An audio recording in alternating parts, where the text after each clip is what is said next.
बिहार में राजनीति गहमा गहमी तेज हो गई है, जहां पर महागठबंधन में टूट सामने आई, जहां पर महागठबंधन अपनी सीटों के बंटवारे को लेकर उलझा है। वहीं एनडीए ने सभी 243 सीटों पर उम्मीदवार तय कर दिए हैं। बिहार विधानसभा चुनाव में महागठबंधन के भीतर सीट बंटवारे का संकट अब और नाजुक दौर में पहुंच गया है। आरजेडी, कांग्रेस, वामदल, वीआईपी और अन्य सहयोगी दलों के बीच में चल रही खींचतान अब खुलकर सामने आ गई है। सूत्रों के मुताबिक 7 विधानसभा सीटें, जिसमें लालगंज, वैशाली, राजापाकर, बछवाड़ा, रोसड़ा, बिहारशरीफ और गौड़ा बौराम पर महागठबंधन के अंदर ही फ्रेंडली फाइट की स्थिति बन गई है।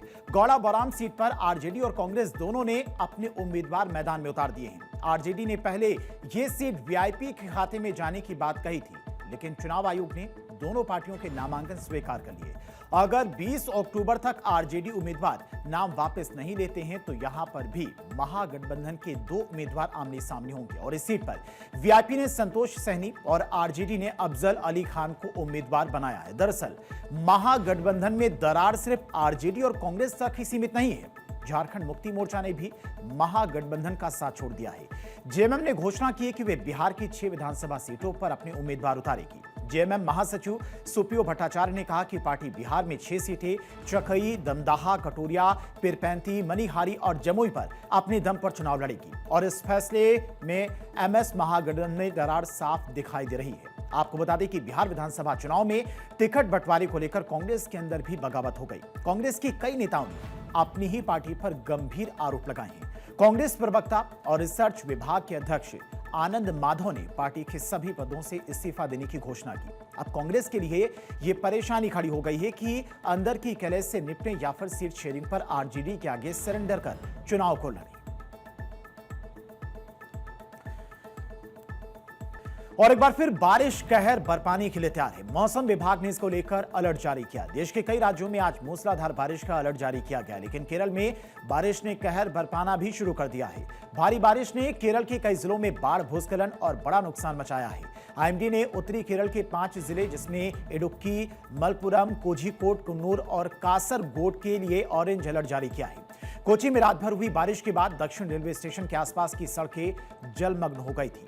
नेदुम, कदम, कमली और कटापना में बाढ़ का पानी घरों में घुस गया और सड़कों पर पानी भर गया। राहत और बचाव दल लोगों को सुरक्षित स्थानों पर ले जा रहे हैं। तेज बारिश से मुल्ला पेरियार बांध में पानी का स्तर तेजी से बढ़ रहा है और इस वजह से प्रशासन ने सतर्कता बढ़ा दी है।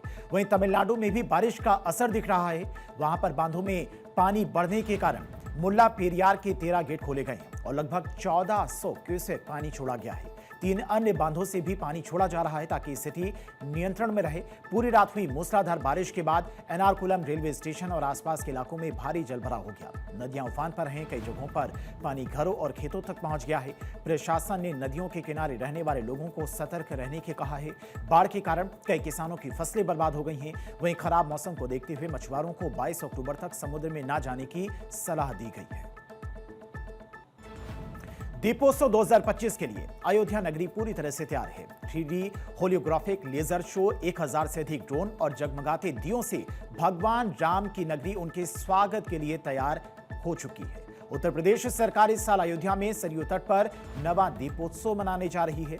राम मंदिर के अलावा यहां पिछले 8 साल से हर वर्ष आयोजित दीपोत्सव के कारण अयोध्या की भव्यता और बढ़ गई है। दीपोत्सव ने देश विदेश में अयोध्या का आकर्षण बढ़ा दिया है। यही कारण कि अयोध्या में पर्यटकों की संख्या में लगातार इजाफा हो रहा है। दीपोत्सव में भाग लेने के लिए मुख्यमंत्री योगी आदित्यनाथ ने सार्वजनिक आमंत्रण एक्स के माध्यम से भक्तों को दिया और सीएम योगी ने लिखा, भव्य और दिव्य दीपोत्सव 2025 के लिए श्री अयोध्या जी तैयार हैं। आप सभी का स्वागत है। जय श्री राम। आज अयोध्या में दीपोत्सव के दौरान थीमेटिक शो का भी आयोजन किया गया। इस आयोजन के जरिए भगवान राम के जीवन से जुड़ी कथाओं को वहां चित्रित किया जाएगा। 33,000 से अधिक वॉलंटियर दीपोत्सव को सफल बनाने में जुटे हैं। सड़कों को ताजे फूलों से सजाया गया है। एक साथ जब सभी 26 लाख दिए जलेंगे तो वो एक रिकॉर्ड होगा और गिनीज वर्ल्ड रिकॉर्ड में शामिल हो जाएगा। 20,000 से अधिक क्षमता का दर्शन गैलरी बनाया गया है। साथ ही कई सुंदर मंच भी बनाए गए हैं जहां से सांस्कृतिक प्रस्तुतियां होंगी। भारतीय पर्यटन तो अच्छी खासी संख्या में है ही, विदेशों की रुचि भी प्रभु श्री राम की नगरी में बढ़ गई है और उनकी भी अच्छी खासी संख्या देखी जा रही है।